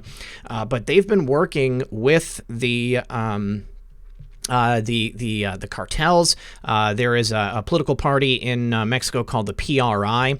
And this person is out here speaking now because there have been a couple of different whistleblowers connected to this situation, all pass away within the last couple of weeks, and all under very mysterious circumstances. Did you have a chance to read through that thread there?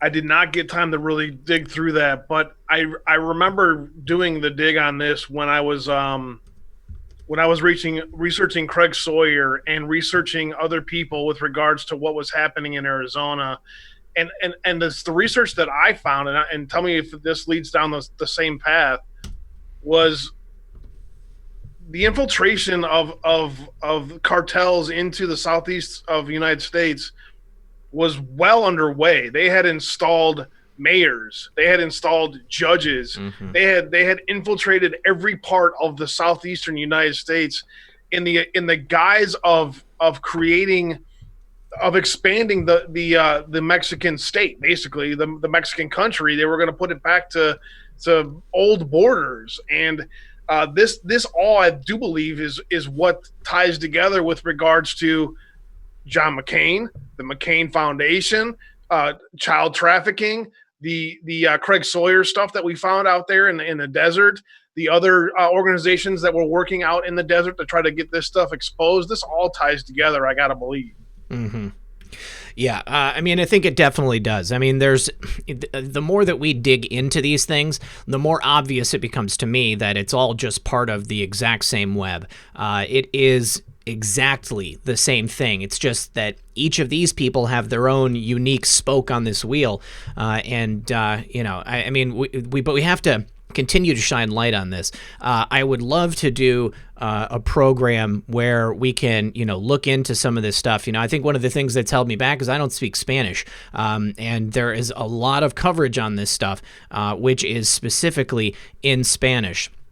Sweet Breeze, yes. I know. I just didn't want to say it because he hadn't said it on this account, but thank you, hon. Appreciate it. But yes, my friend Jeffrey Peterson has been on the show before in the past. If he has publicly identified it, then definitely just give it a follow. I threw that link to the thread in there. But yeah, this is a major part of what I think President Trump's plan has been all along, because when he came in, he immediately took aim at these organized criminal cartels. What do you think about that, Abe? Yeah, you're right on point. And D. Reitmer, who's always one of the smartest people in chat, nails it with La Raza. If you want to dig into check out who is affiliated with La Raza. You will find yourself down a rabbit hole for days. And the foundation of transnational criminal organizations, and where the way the administration has been, not just since President Trump's been elected, but the way they've been laying the groundwork behind the scenes to go after these people, has been the least told story in the mainstream media that this administration should get credit for. And I think, again, another just tip of the iceberg thing. When the truth all comes out about this, La Raza and the links to the McCain Foundation, the links to DHS, the links to trafficking through the borders, whether it be human, drug, weapons, and how they use these things to pump them into cities, inner cities and suburbs, really, colleges, to destroy lives and keep people dependent on these things so that they can pull off their schemes while everyone is distracted. This whole thing is kind of the foundation of the level of evil that we are up against. I don't think people truly appreciate how bad it is. You know what I'm saying? Well, I think we're all kind of getting that picture, man. I mean, the more and more we dig, even though some of us, including yourself in 78, we were digging on a lot of this stuff to a degree for a while. And even now, I still kind of step back and I'm like, wow, it was bigger than I could wrap my head around. So having, the La Raza and all those things intertwine with stuff. And then, of course, that would make sense against the border wall and things of that nature. Like, it's definitely, something to step back and 40K view it. Need to just say, Kevin Crystal said, when D-Class happens, DC will become hotter than a saloon on nickel night. I think it's going to be countrywide. I mean, obviously DC is going to be booming.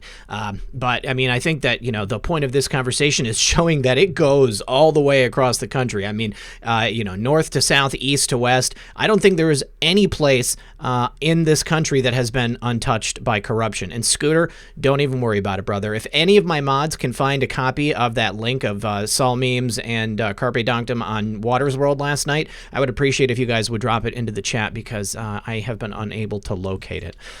But yeah, it goes everywhere. Right. Well, with that said, I know we could chat about one topic for forever. So unless Abe78, you guys got anything else to tie a bow on? With that said, I do definitely want to get to what Abe, when I asked him what he wanted to talk about tonight. I know we want to talk about coronavirus. I don't know if we'll get the chance, but when it comes to the stuff that you want to talk about, Abe, and it's essentially the whole idea of patriots are selfless. And I was very intrigued when you brought it up, and I wanted to hear where you wanted to go with it, man. So the floor is yours. Yeah, I appreciate it. I have a link bundle for those of you that would want to do your own dig on coronavirus in case we don't get to it. And I'll drop that here in the chat for you guys to disseminate. It is a group of articles that has links and documents from medical journals and things like that show the history of the virus and the rest. I think you guys will find that rather helpful. My bro has been this movement has connected my family in some ways back together again. We were I never really told people how much involved in this I had been even before Q went live, in different ways. And many people that have been involved with this are very kind of behind the scenes. And I remember like when we first started doing this kind of 2 years ago, there were anons that were like, you guys need to get off the cameras, turn your mics off, and let's allow this information to find its way through the chans and stuff, because it was kind of a good old boys club. And we've all learned why we need to be doing this and why we need to be disseminating this stuff. There's a thread or a search. This is a search on QMap called selfless. And so I just wanted to read a few of these posts because I want to get into the discussion of how the media has infiltrated, or how the clowns really have infiltrated the movement and steered people into directions that misleads them. And also there's parts of this movement that are purposely missteering us. And so I hope that we will all work together to just think for ourselves and work closer to not be kind of tribal on that. So the two posts that I wanted to really read was, first of all, let's see, it wasn't actually this one. It was, well, I guess it was really 1339 and 1295 kind of come together. It's be careful who you are following, but it's the bigger picture of the message, and that is this. 11 May 2018, 1339. Expand your thinking. Why are we being attacked? Why are we being attacked by people who claim to be pro-POTUS? Do we have a face? Do we have a name? Do we use platforms whereby we collect followers? Selfless. Zero vanity. Why are we here? Why do we ask questions? The choice has always been yours. Use logic. This is free information. What draws people here? Expanding exponentially. They all claim to be insiders, Pacific. They all claim to have insider contacts. They do not. Patriots do not reveal classified information. Why do we communicate this way? Think for yourself. Clickbait. We are a threat to profiteering. Information should flow freely without cost. We established a series of proofs for this specific reason. Undeniable, unpredictable, coincidence after coincidence, growth due to confirmations, real sources communicating with the people, unrestricted, together. Control the information, they. Harness followers, profiteering, they. Define media. Primary goal of media: to control the narrative, to sell, each selling a different narrative, set of targets. Selling makes money. Be careful who you follow. Define patriots. They want you divided. Attacks will only get worse. We've watched as different parts of the movement and people have tried to co-opt the movement. People have dropped threads of information to show how you can manipulate the masses and create a trail of information in order to create narratives such as, well, I'll say it, JFK Jr. being alive. These were counter psyops to co-opt the movement and to try to guide people into extremes of the movement to make us all look crazy. The thing that has been hard for me from the beginning is to be acceptant of different levels of red pilling and try not to alienate people. I have made my own mistakes on that front in the past, and I've learned with the help of Laura, and you guys really have helped me try to dial it in more, stay focused on what the mission is. And the problem that is part of this is I've wanted to try to say, look, this stuff here, just be careful with what you're seeing here. I've gone about it the wrong way sometimes, but I think it's a discussion we should have more as a movement on how we can police our own, so to speak. I absolutely agree with you. I mean, it's difficult because, I think that sometimes you get to a level of understanding with certain things and you see things with a laser focus, and, I mean, I know we've talked about this before, you get, focused on that and, it's like the rest of it is BS and people get emotional, but in the same way that we need to be gentle with the right, I think that, with the left, we need to be gentle with each other because people come to, different levels of understanding at their own pace. And because we've been lied to for so long, we hear something that sounds, that it is just amazing. That's what we want to believe. So then we do believe it. And we're looking for someone to help us along. We're looking for somebody to guide us. And that's where discernment comes in. I mean, that's where, thinking critically and, objectively about this is very, very important. And I always say, I would, be really careful, I mean, like with, what people are saying, I mean, like I always want people to do their own research. Don't take anything that I say on a broadcast and then run with it and say, because RP said it's true, it is, because I only have, direct knowledge of so many things, I mean, like, everything else, it's an exercise. It's a thought exercise. I mean, I love to mull things over and, talk about it. You mentioned JFK Jr., I mean, like I wanted that to be true so bad, I mean, of course, but, I can't say that I know it to be true. And I think that there definitely have been people who've used that against us, And then, of course, there always will be the mainstream media hacks who try to use these things against us, who will take one person's perspective and juxtapose it against an entire movement of people, which is it's a diaspora. We are so many different people with different opinions. And that's what I always try to culture on here, I mean, like, Abe, you and I don't have to agree on everything, but I respect you, and I mean, like, I feel the same way with everybody else, If you're in my chat and you say that I'm wrong about something, that's totally cool, okay? We can go ahead and talk about it, and maybe we'll come to an understanding. Maybe I'll feel differently. Maybe you'll feel differently, but to be able to talk about it, that is the thing that we want. Well, there's a great example here. First off, both of y'all nailed it. I loved hearing it, and I would love, I'll keep saying it, an Abe app that reads Q posts in his voice, because it nails it, especially when Q is laying down the law. But with that said, like, imagine if somebody ripped into Pixels in 2018 when he first got into Q and pushed him in the wrong direction. We wouldn't have him now, and because me and all of us have these conversations behind the scenes. I'll kind of be candid with everybody listening. We try to figure out how to handle these things, because there's different levels. We don't know. Not everybody's like color coded on how far they are along in learning things or being involved in stuff. And we want to handle things, with kid gloves to a degree, but we also don't want to be rude if we undersell somebody and they're like, oh, I've been paying attention to this for a decade. We're trying our best here, but to have the open dialogue is fine. But in turn, like, I always try to when I see something new happen, I go all the way to the extreme and I pick it apart in my head. And then I take that moment and dial back and say, what's the most realistic? Yeah. And that's where my opinion comes from. But when something news breaks happens, you'll immediately see the extremes out there on Twitter, on YouTube, and all that stuff, which is fine.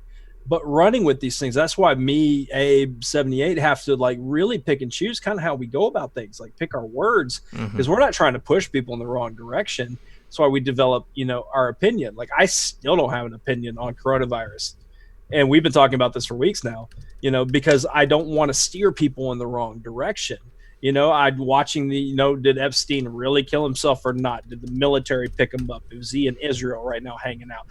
There's all these conversations that happen, and it's like, now look back on it. Did it really matter? Are we still, so stepping back and doing things logically? I agree with Abe to a degree on policing ourselves, but I also would, in a perfect world, we wouldn't then argue, well, you're wrong or whatever on a certain topic. It's an agree to disagree.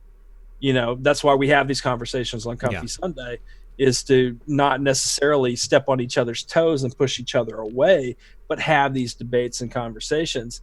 And that's why I love Abe for it. He's probably one of the most, that's why you have Uncensored behind you, bud, because I absolutely love it when Abe goes off on things, because at the end of the day, I can agree with a lot of it. I appreciate it. I mean, we know and I know you want to get to that video, so let me move on, kind of move the discussion forward. But we know what the wrap up smear is. We know that what their tactic is. We know that same tactic is being used in this movement, and Q's mentioned it a few times. You have no idea the level of subversion attempts against just this movement is being brought upon us. I'm sure there's the CNN watchers in the CIA that spend all day watching shows like this and finding ways to use our own words against us, so that the Media Matters meatheads and the Will Summers simple minds can go out there and write articles so that they can cycle back and create that smear. It's definitely happened more times than not, and the hard part about it for me is the tribalism that inevitably happens when somebody says, Q is fake, you people have lost it, there's something wrong with you, and then everyone attacks that person. That's counterproductive to the movement too. And that's kind of where I wanted to move this to, is how we can as a movement better work to not attack people who don't either do the deep dives with Q or just flat out don't accept it. We have to do better as a movement. Some constructive criticism already. KB says your music sucks, and that's cool, I mean, I love it. We'll get you a show, and you can have your opening scene theme be whatever you want, and that's okay. I mean, I know I can't make everybody happy all the time. It's really, I'm trying to make a show that I know that I want to watch. And hopefully I do a little bit of good in the meantime. I just need to say thank you to Instant Justice, as well as Social Observer. Social Observer, going back to the previous conversation, defund universities, set lobbying donation limits, set legislator term limits, and equally distribute taxes to the states to address local problems. Absolutely, but that's too intelligent. I mean, they can't get that done yet. Newly Enlightened said SGT report highlighted a different explanation with Phaser on YouTube on the COVID-19 situation. Quite interesting and plausible concerning 5G. Definitely, we've touched on that, and I'm going to do some more work on that this week. Jeff Gully said, where we go one, we go all. And then KB, going back to KB. Thank you so much. But yes, you make an excellent point, Abe, that rather than just attacking somebody and saying, like, you're wrong, you're stupid, like, how could you fall for this? Why are you listening to them? We need to be able to come and meet each other and have that sensible, stable dialogue. That's what's missing from society. And I've said this so much on the show before. People are wrapped up in emotion. As much as we like to say facts over feelings, we are victims of that mindset. We have been conditioned to behave that way. And so we need to, to find that balance and get to the point where, we can say, hey, I mean, you believe this, I believe that, let's have a discussion about it. And like I said, maybe you're going to come away thinking differently. Maybe I'll come away thinking differently, but we don't have to attack each other. Well, for instance, I tried showing Shem Infinite, who I enjoyed watching on Twitter. I tried just saying a couple simple things to him, and say it doesn't matter whether you follow Q or not. I respect what you do, and we're all marching in the same direction for MAGA 2020. That's all that matters. And then I dropped one other little nugget about the recent Q post.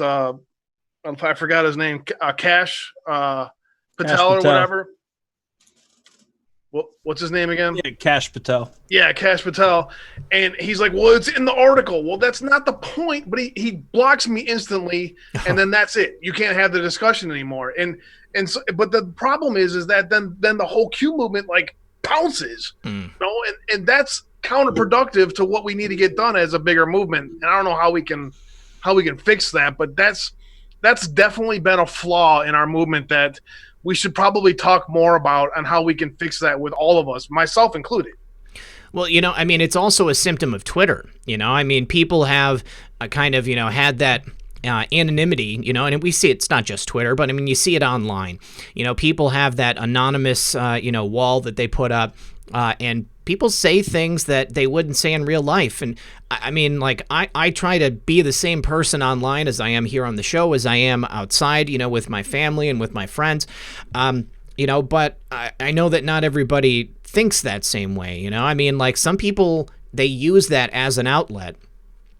Because, for whatever reason, whatever else is going on in their life, that's the only place where they can have that level of control, But, I mean, I was saying this before the show, releasing that need for control is such a just glorious thing to realize that, the things that are outside of your control, you don't need to worry about them. It doesn't need to be the thing that keeps you awake at night, Because whatever you want to control, I guarantee it, you're not going to be able to.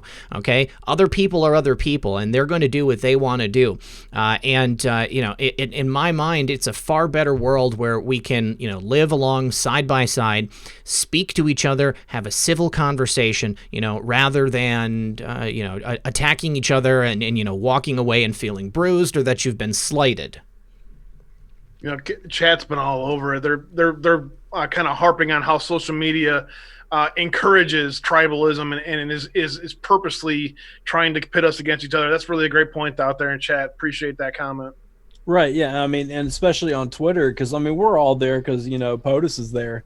That's where a lot of people do their stuff and all that. We have X amount of characters.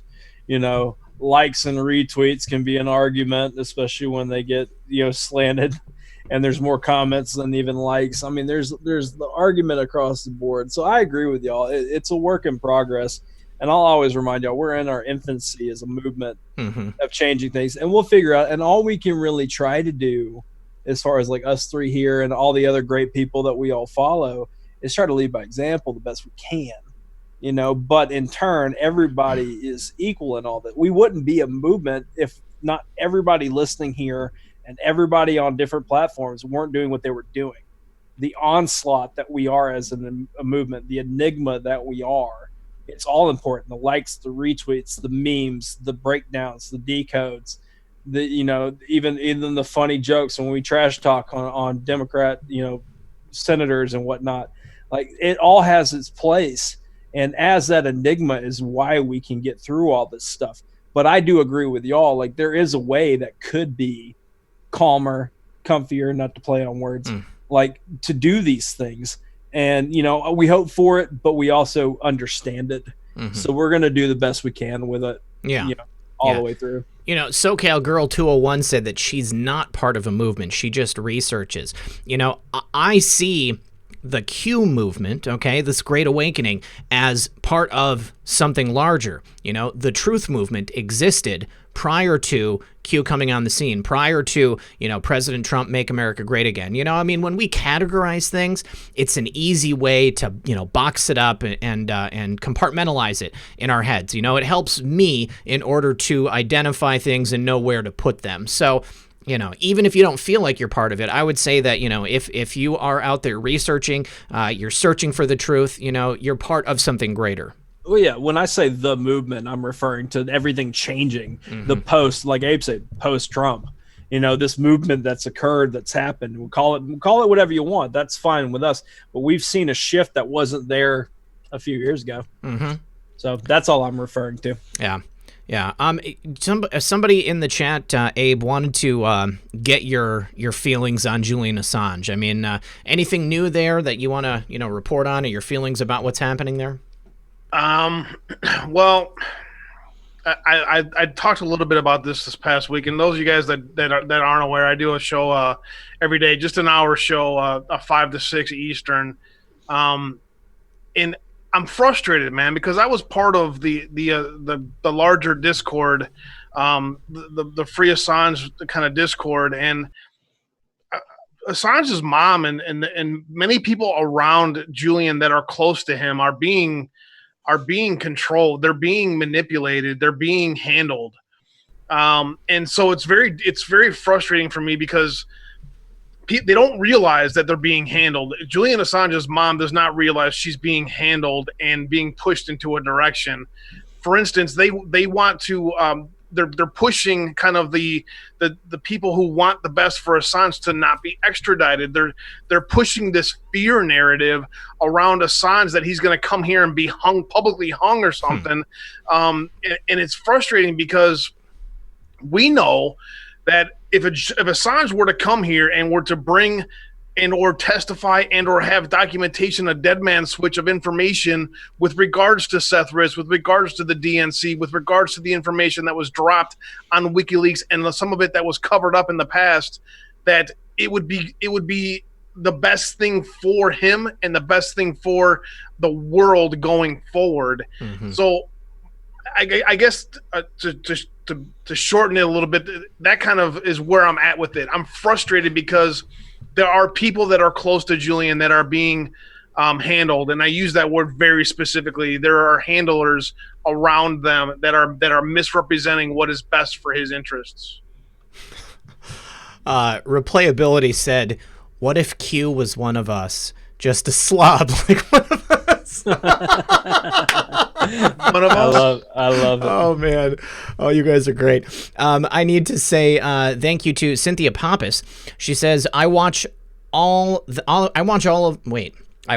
then make my own decisions on what makes the most sense and read everything. And that is what I encourage everyone to do. Thank you for that, Cynthia. Jammer drops a hammer. The king is coming, 100%. Hey Jude sent the link to my email. I do have that pulled up. Thank you, Hey Jude. Big Hair Tsunami says, thanks RP78, Methods, Season Pixels, Conscience Abe. Your guys and chats reveal a lot not discussed previously. Thanks, brother. Appreciate it.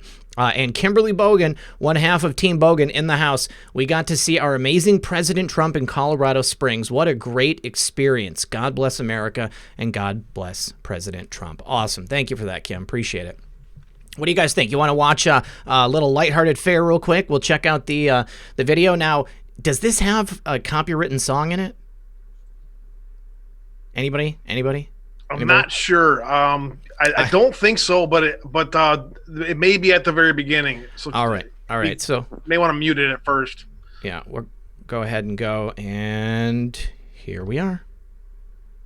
As a middleman, a mediator, not unusual in politics. Right. On the night he was elected president, to say that he'd like to talk about his choice for the Senate and to see what I might be willing to ask for. Political horse trading, not what those corrupt prosecutors said it was. And okay, so who was this individual that was the liaison with Barack Obama? his name was Tom Balinoff. He's a big union leader. Okay, so and he it was testified Barack Obama's understanding that his liaison was going to work with you to appoint the guy that was going to fill Barack Obama's Senate seat, and Barack Obama, incoming president, wanted to know what was going to be in exchange for the seat. Is that what you're saying?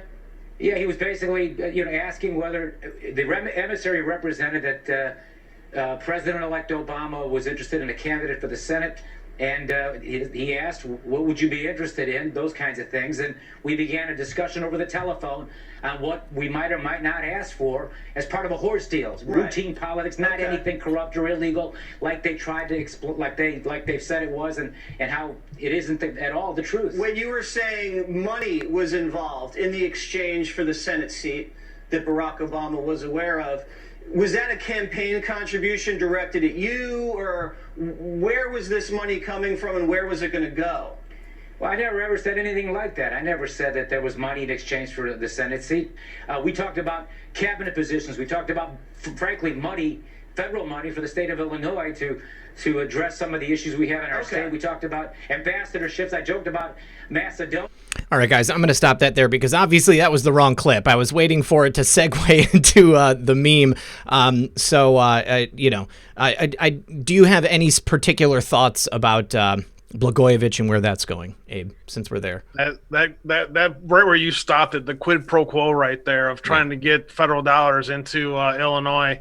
What that really is buying off aldermen, is feeding the coffers of a new house for some aldermen in Chicago. That's really what that all is. So when they talk about federal dollars, the roads in Illinois are a disaster area, man. If you drive around there, I lived there for too darn long.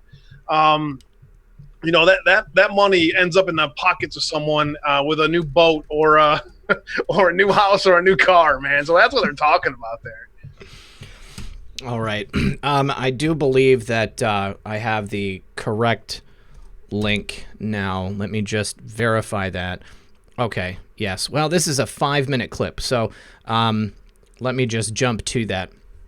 What do you think about the way that this whole thing is going mainstream, with the president openly retweeting accounts that are overtly part of a movement rather than, kind of dancing around it? What do you think about that, Abe? It's just a coincidence. Nailed it. It's just because the information is interesting. It doesn't really mean anything. Jeez. Right. It is on the verge of appearing to them needing to force the queue. Yes. And let me, while you're preparing that, you mind if I share one more queue post before we head out? Please do. And this was one of the other ones that's also in the selfless dig. So if you guys want to, feel better about things, look up the selfless dig. 2329, 3 October 2018. Do it, Q. We stand united. We stand strong together. We are honored. Anons are selfless, nameless, faceless, fameless, and fearless. We are grateful. Q. And that's really what it's about right there, man. It is on the verge of having to make this conspiracy no more. We know it's coming. It's just a matter of the timing to be just right. Just like everything else that happens, the news unlocks. The timing is when it needs to happen, not when we want it to happen. It's when it needs to happen. God bless you all out there in chat. Thanks for hanging out with us today. All right, guys, we're going to go over to this clip real quick, and then we will close out the show. So here it goes.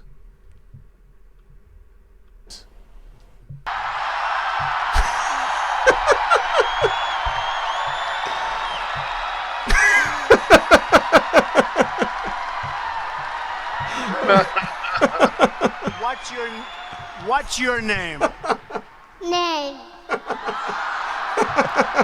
The president delivered some color commentary on what went down in Vegas. Mini Mike. Okay.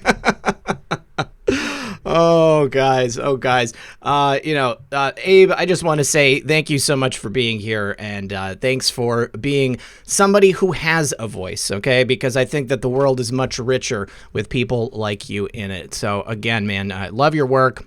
And if you guys have not had the opportunity to follow Abe yet, then please do consider that and check him out on 5x5 Methods. Yeah, man. Definitely another great show. Had a good time chatting with everybody.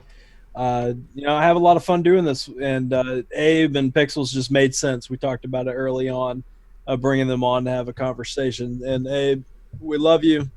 Please make sure you drop all your information real quick so everybody knows where to find you, especially with the new 5x5 Media Group. They're working really hard, and y'all being fresh, and another one in the record books. Yeah, appreciate that. I'll just throw up the schedule here real quick. You can check us out at 5x5, 5x5.network. That's the easiest way. I'm at Conscious Abe on Twitter. Our show schedule here, you can find me 5 to 6 p.m. Uncensored with myself. Quick news blitzes, a lot of information quickly. I try to keep it fast-paced.